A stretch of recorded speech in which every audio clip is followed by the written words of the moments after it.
Oh, good morning, amazing ladies. I am so excited to be here again with you and to share my friend, Natalie Blenkush. Welcome, Natalie. Thank you. I'm so excited to be here. Yeah. It is such a special connection that we have because we're both local. We've Yeah, actually met in person. We did meet online on Facebook several years ago and have had the joy of connecting in person, which is just always such an amazing experience. So, I know. It's super fun. Yeah. yeah. So I'm excited though to bring you and highlight you to some of the members who may not be yet in your world because what you're doing is so fun. I love you as a person, as an entrepreneur. And so I just want to introduce Natalie because she really is amazing at understanding the psychology. And I love this, the psychology behind your brand message. So, Natalie, she is a brand and marketing strategist for ambitious, heart centered entrepreneurs. She's on a mission to help women own their voice, unlock their message, and consistently find and attract the right clients online. So good. She believes that being yourself isn't a cheesy cliche, but actually the key to building a strong, profitable online brand. So, again, welcome, Natalie. And I'm super excited to talk to you about all this because I know that you're really good and have this knack for seeing your clients for who they are, kind of pulling out their branding, their marketing, into their messaging because of your experience and Yeah. I love that you are into graphic design and marketing and psychology. So, first, tell us a little bit about you and how you got started in this arena. Yeah. So I will give you the short version. I got started in business just simply because I got burnt out in what I was doing. I was going to school for nutrition, and all of a sudden it was just like the switch was turned off, and I was like, I am no longer lit up about this. This isn't like I'm having a bad day. It was like I need to go a different direction. And so I just kind of got back in touch with what did I used to love to do, and that led me to accidentally starting an online business because I was really just looking for a way to work from home, and I had always been interested in graphic design, and so I just kind of quickly dove into that stuff. And in doing that, and you know how it is when you're starting a new business and you're just like a sponge, like learning everything that you can and Googling stuff and finding all these great trainings and free resources. And so that's what I was doing. And, with brand archetypes specifically, I had started doing graphic design and was pursuing that. And I remember stumbling upon I think it was a summit for um, people in the design industry specifically. And someone was interviewing a woman named Kay Putnam who talks all about brand archetypes. And I just remember hearing this because I've always had such an interest in psychology. And this was like psychology based, how to integrate it into design and all this stuff. And I was like, oh my gosh, I need to know more about this. Yeah. Um, and so that was really cool because something that's always been really important to me, partially because it had been a really big struggle of my own, just growing up, was like being yourself, being authentic, being who God created you to be. And I was like, this is just such a great way to tangibly bring that into your business and, all aspects of your business. And more specifically too, like attracting more value aligned clients, which is Mhm. really big and really important, makes such a difference. So that was something that I just, as soon as I found out about that, I just latched right onto it. And it's been a part of my client process, whether it's coaching or whether it's design, like for the past several years ever since then. I love that. Yeah, and Yeah. I'm also familiar with brand archetypes because it's something I use with my clients. But how for someone that has like no idea what we're talking about, like how Yeah. would you describe that or kind Yeah. of explain what it is and the importance? Well, you kind of explain the importance of it, but Yeah. what are brand archetypes and how does a person use them? Yeah. So the way that I like to explain brand archetypes is it's basically like a personality for your business. Yeah. And so the 12 brand archetypes are based off of 12 core human desires that we all have. And I'll quickly go through them just to give an overview. And so women listening and / watching can just kind of listen to these and see if any particular ones jump out at them. And I want to give credit too, because this is something, like I said, I did not invent this. Kay Putnam is a really great resource for brand archetypes that I lean on a lot. And there's also a book that I've started reading and just absolutely geeking out on, called The Hero and the Outlaw, which is like, it's like a honkin' like legit textbook on brand archetypes. But I like to give credit where credit is due. Yeah. So all that being said, the 12 brand archetypes, which again, these are human desires that we all have, are number 1, caregiver, which is just being really nurturing, taking care of others. Number 2, which is the creator, and that's all about expressing yourself, being unique, being an individual. Number 3 is the entertainer, which is all about having a good time, enjoying your life. Number 4, the explorer. So that's all about to experience just a really fulfilling, authentic life. Number 5 is girl / guy next door. And so that's really about belonging and being accepting and accepting other people. Number 6 is the hero. So this is all about overcoming obstacles and improving the world, overcoming challenges. Number 7 is the innocent. So this is all about being happy and enjoying the simple pleasures in life. Number 8, the lover. So this is connecting with your heart's desire. Number 9 is the magician. So this is all about being inspired and I would say like spiritually alive. It can show up in a very new age way, but it can also show up in a very Holy Spirit, kingdom driven way. Number 10 is maverick. So this is all about like being free from the establishment, or like being free from what isn't working. Number 11 is royalty. So this is being successful, having influence, having authority. And then number 12 is sage. So this is all about really, being a lifetime learner and teaching others what you know. So that is big picture overview. There is a lot in there, that you can get really nitty gritty into the details, but even just listening to those, it's really great to think about like, which ones jump out at you, which ones do you hear and you're like, oh, that's me, and just making note of those. Yeah. So I have to ask, which one are you? Yeah. So the system that I go by is identifying your top 2. And I know there's some differences there. So my number 1 is the explorer, all about like, being your authentic self, living an authentic life. And then my second one is girl next door. Oh, I totally see that with you. That's yeah. awesome. Because it does come out in your branding and who you are and expressing yourself. Yeah. What are yours, or what's your main one? Well, so I learned about this through Kendall Summerhawk. Okay. And the names are a little bit different, but again, there's 12. And so the romantic, so just connection is one of mine. And then innocent is second. Yeah. And I'm glad that you mentioned that, because there is some differences. Like each archetype has, a few different names that people commonly call it. And so that can be slightly confusing, but it's at the core, it's the same archetype there. Right. Yes. So if a person is like super curious and wants to know what theirs are, is there a free way? Because I know this is like, it's probably part of what you do, is part of what I do, but can a person just like go and figure this out on their own?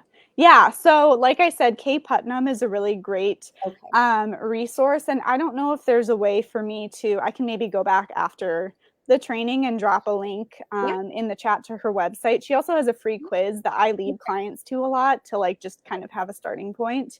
And the quiz is pretty spot on. I always give the disclaimer, like take the quiz, start with that, but make sure like actually read through that archetype and make sure that resonates with you, because if you're going to be leaning on it, it's not going to help you if it's not actually accurate. But from what I've seen, it's pretty spot on. Yeah, that's how I figured mine out. So I know then you can help your clients to create basically a cheat sheet to understand the psychology and make it super simple. Like, how do you do that? I'm curious. Yeah. So, the reason why I am so adamant about brand archetypes and incorporating that in the work that I do, and I talk a lot about this on my podcast as well, is because it just it simplifies messaging, which from talking with women can often feel like something that's really complicated or just overwhelming. And to just kind of have a cheat sheet, so to speak, of like, focus on this, like laser in on this, is really helpful, right? And so the way that I feel it simplifies marketing and messaging is because you're tapping into, like, when you've identified, which I can talk a little bit about this in a minute, but when you've identified that, like, this is your top 1 or top 2 brand archetypes, you're essentially saying, okay, this is the primary desire or top 2 desires of my audience. And then it gives you that to speak to, and to really like focus on speaking from that place. So that's, something that, and I can give some examples here as well, because I know examples are helpful, but it's essentially that, right? Like, you have this desire. So say the desire is like happiness and simplicity. Well, everything you're talking about is going to lead back to that, right? Like, you have something to kind of anchor in your message, and, come back to home to, like, almost viewing it like a compass. And another thing that I've noticed, I'm curious if you've experienced this too, is like, when I think about the first year or 2 of my business, I remember really getting caught up in, okay, this coach over here or this entrepreneur over here has like this style. And then this person over here talks like this, and they kind of portray themselves like this. And I remember finding that really confusing, and then often like letting that sway me and how I was showing up, where it was like, oh, they're really bubbly and energetic, I need to be like that. Or this person's like super calm and like, what is your intuition telling you? And, and I'm like, well, I don't know, like, that's not quite me. And so I remember, it's almost like we have this identity crisis of like, I don't know, like what is authentic to me. And so this confusion around the style is very common, first of all. And also, like, when you have that self-awareness of, this is how I talk, this is just what's kind of natural to me. And then you have that awareness to come back to and be like, okay, am I really talking like I normally talk or not? Because again, like, as far as attracting value aligned clients, that's the best way to do it, because they are drawn to you. And something that that I've noticed is, there's going to be people in business that you are just not drawn to, or actually repelled by. And like, there's nothing wrong with that, right? But certain people, just the way that they carry themselves, or the way that they show up, you see that and you're like, like, something about that just rubs me the wrong way. You're just not for me, right? And a lot of this stuff is the reason for that. I love that. Yeah, I think that's an awesome point, is I feel like once I understood that, and you know what, there actually are a lot of different ways that we can connect with people. And who I have been watching and following, I am not the same, and that's okay. Because the more aligned, the more real that we are, we're going to be actually calling out those that we are supposed to be serving. So. Right, exactly.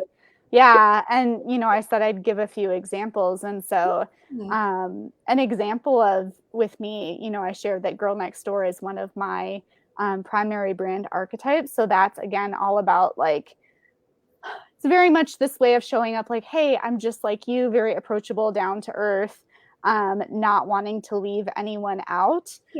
And I've noticed that the people who show up in a way that's very much the royalty or the ruler, or there's different names, that it's very much like the high heels, and this is not bashing anyone, right? It's all about like what's authentic to you. But a lot of that is what is portrayed in online business as like, this is what you're supposed to do and how you're supposed to show up in online business. And there was a lot of that, like being authority and like having influence and living this certain lifestyle and like the exclusivity. And I was like, I don't resonate with that. And it actually kind of rubs me the wrong way. And then when I was able to realize, like, oh my gosh, when you look at those 2 archetypes of Girl Next Door and the ruler or royalty, those are like polar opposites, right? And so it just kind of gives you insight too, as to like, no wonder, someone over here might be raving about this expert entrepreneur, but this explains why I'm not really resonating with them.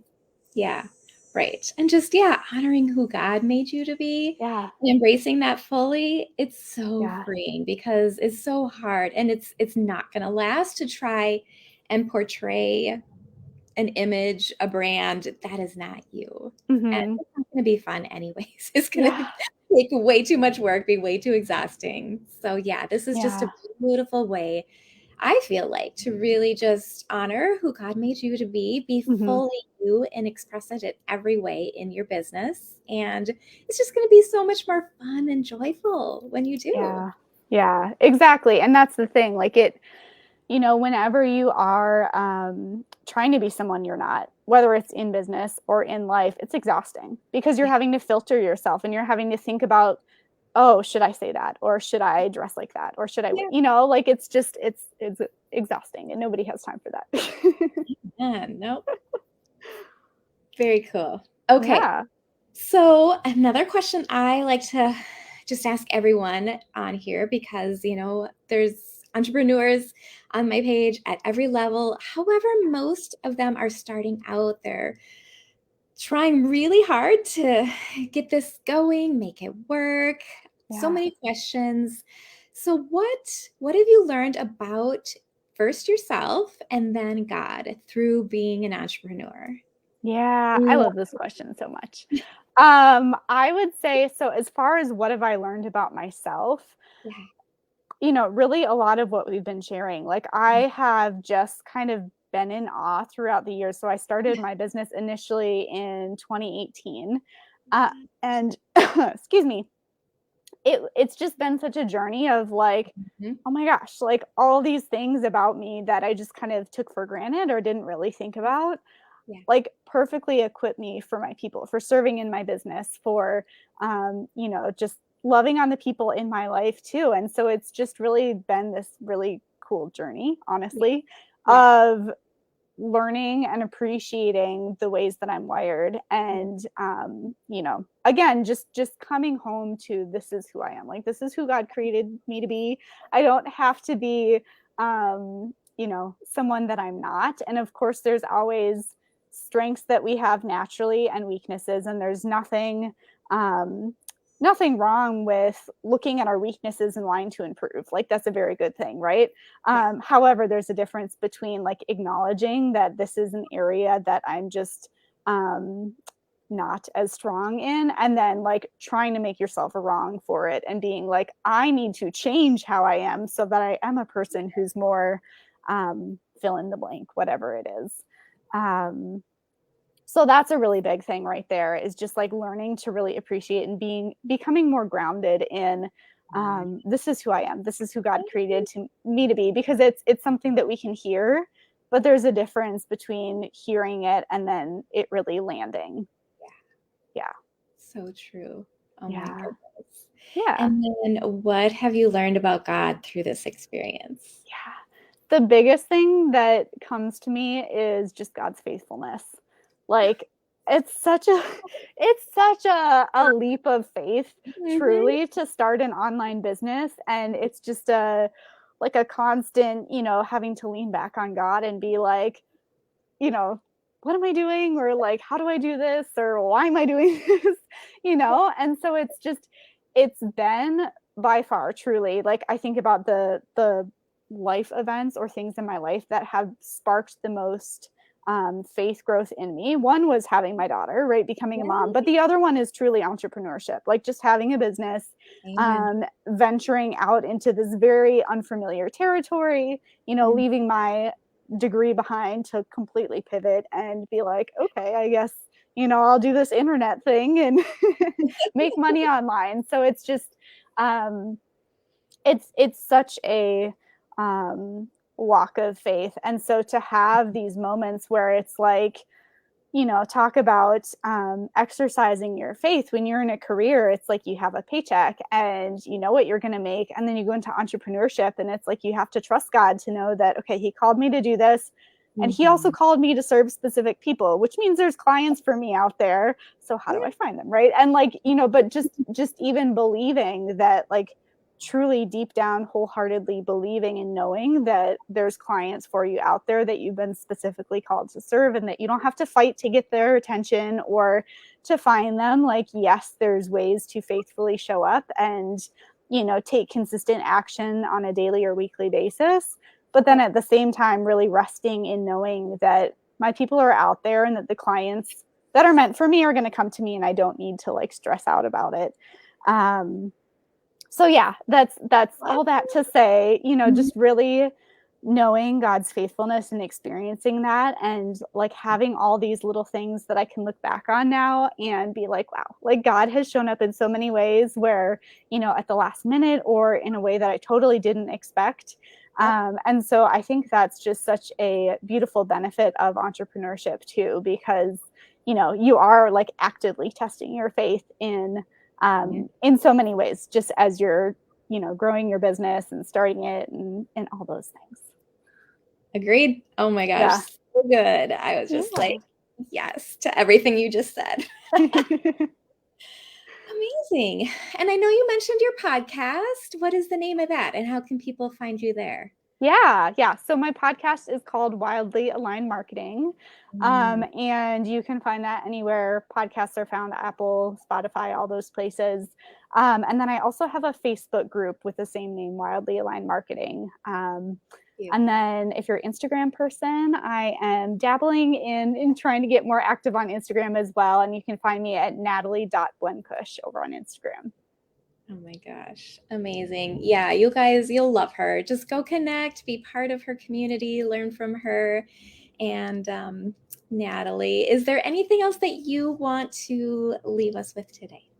Oh, I would just say, like, if you only remember one thing from this training and this live video today, just really remember that, God's equipped you perfectly to serve your people, and that he's called you to serve specific people as well. And Yeah. so the more that you can just be grounded in who you are, not trying to show up like someone else, and just like not even thinking about it, right? Like, we get stuck in overthinking where it's like, Mhm. I'm trying to think of a good example. Like, I have a brand photo shoot coming up, and like, oh my goodness, I'm not a I'm not a high fashion person. I could easily get stuck in like, what do I wear? But I'm like, well, I'm just going to pick one of my favorite outfits, right? Yeah. So it's like the more that we just exercise, like, what would I do if I wasn't overthinking it and just doing it like that, right? And just showing up as ourselves. Mhm. Then you're going to connect with those people that God's called you to serve quicker. So don't Yeah. overthink it. Be yourself. You are perfectly equipped for the people that God's called you to serve. Ah, Natalie, so good. Yep. Love every word. Thank you so much for being here. And Yeah. yeah, come back, put your Facebook group in the Yeah. comments, leave a way to connect with you. But thank you for being here and sharing your wisdom. Such a fun conversation. Yes. Thank you so much for having me. All right. Bye, ladies. We'll see you next week.